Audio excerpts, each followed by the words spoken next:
Here's a box of graduation party favors. This was sent to me so I could check them out. Okay, this is awesome because it's like a complete little set.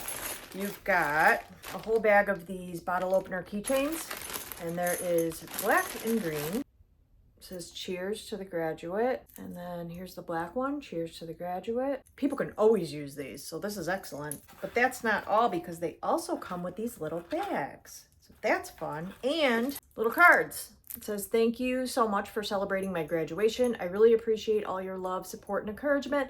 Thank you for your awesome gift. I wouldn't be here today without family and friends like you believing in me.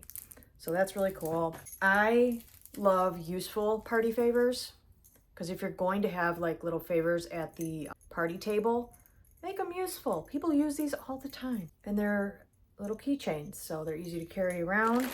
There's a whole ton of them. These feel like good quality too, nice and strong. And then once you put one in the bag, and then you can also put a little card in the bag, that's fine as it is. Or there is still a little bit of room in here if you wanted to put some little candies or something else in there. And then just tighten the bag, and then you've got cute little party favor. So it won't look necessarily empty if you leave it with just this, but there is room for candies or something else small in there. So I really like this idea for a party favor at your graduation party.